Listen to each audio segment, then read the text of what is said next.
Saudara putra sulung dan menantu Presiden Jokowi akan menerima tanda kehormatan Satya Lancana Karya Bakti Praja Nugraha. Penghargaan akan diberikan pada puncak peringatan Hari Otonomi Daerah di Surabaya, Jawa Timur. Pada puncak peringatan Hari Otonomi Daerah besok, Presiden Jokowi akan memberikan penghargaan Satya Lancana Karya Bakti Praja Nugraha kepada sejumlah kepala daerah, termasuk Wali Kota Solo Gibran Rakabuming Raka dan Wali Kota Medan Bobi Nasution. Keduanya merupakan putra sulung dan menantu dari Presiden Jokowi. Ada Bukoviva dapat gubernur, ada Medan, ada Bojonegoro, ada Surakarta, Solo, ada lagi Banyuwangi. 15 pokoknya, 15 kabupaten. Menurut pengamat politik Ujang Komarudin, meski ada standar penilaian, penghargaan kepada anak dan menantu Presiden, publik menilai ada unsur nepotisme di dalamnya. Ya, kalau saya sih sejatinya harus dihindari ya, karena nanti akan ada tuduhan-tuduhan terkait dengan KKN dan lain sebagainya. Apalagi Yuri Iriana juga sudah mendapatkannya. Oleh karena itu sebenarnya di masa akhir menjelang Pak Jokowi berakhir, hal-hal seperti ini harus dihindari. Ya, walaupun memang bisa jadi ada ukuran-ukuran standar-standar terkait dengan pemberian gelar tersebut. Tetapi kalau gelar itu diberikan kepada anaknya, kepada menantunya, gitu ya, kepada keluarganya, itu kan menjadi problem, menjadi persoalan, menjadi pertanyaan publik. Oleh karena itu sebenarnya ya saya melihatnya kurang cocok, kurang pas ya kalau diberikan kepada anaknya ataupun menantunya. Satya Lancana Karya Bakti Praja Nugraha merupakan penghargaan untuk kepala daerah dalam menyelenggarakan pemerintahan. Gibran beserta 14 kepala daerah lainnya mendapat tanda kehormatan atas penyelenggaraan pemerintah daerah tahun 2022. Tahun ini ada 15 kepala daerah yang akan menerima tanda Satya Lancana Karya Bakti Praja Nugraha. Rinciannya 1 gubernur, 6 wali kota, dan 8 bupati. Di antaranya Gubernur Jawa Timur periode 2019-2024 Kofifa Indar Parawansa, mantan wali kota Bogor Bima Arya, lalu ada wali kota Solo Gibran Rakabuming Raka, dan ipar Gibran yang merupakan wali kota Medan Bobi Nasution. Tim Liputan Kompas TV. Saudara, ada 2 nama di antara penerima tanda Satya Lancana dari Presiden. Ada anak, ada juga menantu Jokowi. Tepatkah pemberian tanda kehormatan ini? Kita akan bahas bersama Arman Suparman, Direktur Eksekutif Komite Pemantauan Pelaksanaan Otonomi Daerah atau KPPOD. Selamat malam Pak Suparman.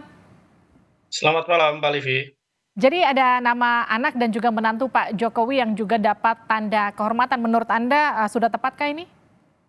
Ya, sebagaimana yang telah disampaikan oleh narasumber sebelumnya itu ya, dari segi momentum, dari segi timing memang tampak kurang pas gitu ya. Mengingat hari-hari ini kita masih punya diskusi gitu ya terkait dengan dinamika sebelum, selama dan juga pasca Pilpres kemarin terkait dengan pencalonan Gibran misalnya. Dan hari ini kita dikejutkan lagi oleh pemberitaan terkait dengan rencana pemberian tanda kehormatan Satya Lancana Karya Bakti Purna Nugraha ini kepada 15 kepala daerah gitu ya. Jadi kami sebenarnya juga sepakat dengan yang telah disampaikan juga oleh narasumber sebelumnya, itu mungkin bisa ditunda gitu ya terkait dengan proses pemberian tanda kehormatan ini khusus untuk Pak Bobi dan juga Pak Gibran gitu ya. Tetapi sebenarnya kalau kita berkaca pada tataran yang lebih normatif Mbak Livi gitu ya, sebenarnya memang itu juga sudah diatur dengan baik di dalam peraturan perundang-undangan yang terkait gitu ya. Misalnya kalau kita bicara soal pemberian gelar, tanda jasa, atau tanda kehormatan, itu sudah diatur di dalam peraturan pemerintah nomor 35 tahun 2010 gitu ya. Atau kalau bicara terkait dengan Satya Lancana Karya Bakti Purna Nugraha itu sendiri, di dalam peraturan pemerintah nomor 13 tahun 2019 terkait dengan laporan dan evaluasi penyelenggaraan pemerintahan daerah, atau di dalam peraturan yang lebih teknis misalnya Mbak Livi di dalam Permendagri 18 tahun 2020 itu juga sudah diatur seperti apa tahapan-tahapan dalam melakukan evaluasi penyelenggaraan pemerintahan daerah atau EPPD gitu ya. Dan itu yang menjadi pendasaran pemberian Satya Lancana Karya Bakti Purna Nugraha yang akan diberikan kepada 15 kepala daerah itu besok gitu ya. Itu secara normatif gitu ya. Tetapi seharusnya pemerintah pusat terutama presiden juga mesti gitu ya, mesti bijak, mesti sensitif dengan isu-isu yang menjadi perdebatan Oke. publik kurang lebih setahun terakhir ini, gitu Mbak Livi.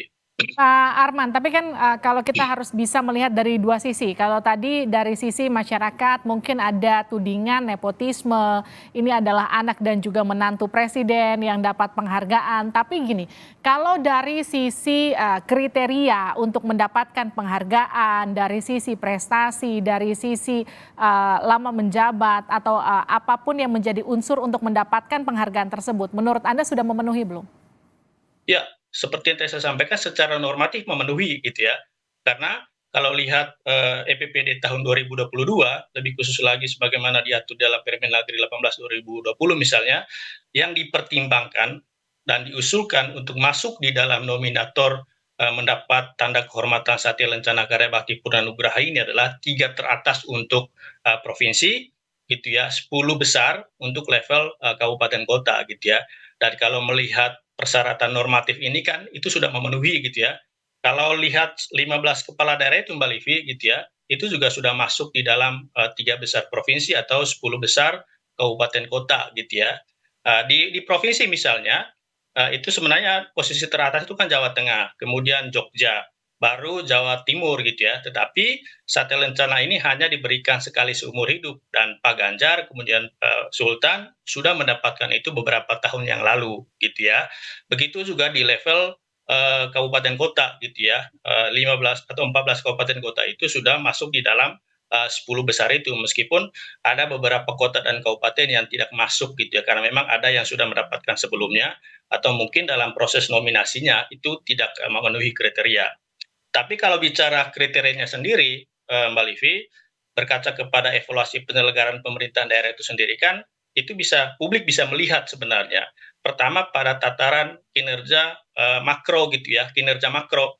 Di situ kita bisa melihat misalnya seperti apa indeks pembangunan manusia, angka kemiskinan, tingkat ketimpangan gitu ya, pertumbuhan ekonomi gitu ya, kemudian penurunan angka pengangguran, itu terkait dengan penilaian atau pendasaran kinerja makronya. Sementara ada juga penilaian lebih khusus lagi misalnya bagaimana kinerja penyelenggaraan pemerintahan di setiap urusan. Ada 32 urusan pemerintahan yang menjadi kewenangan pemerintah kabupaten, kota, dan provinsi dan itu akan dinilai per masing-masing urusan itu Mbak Livi.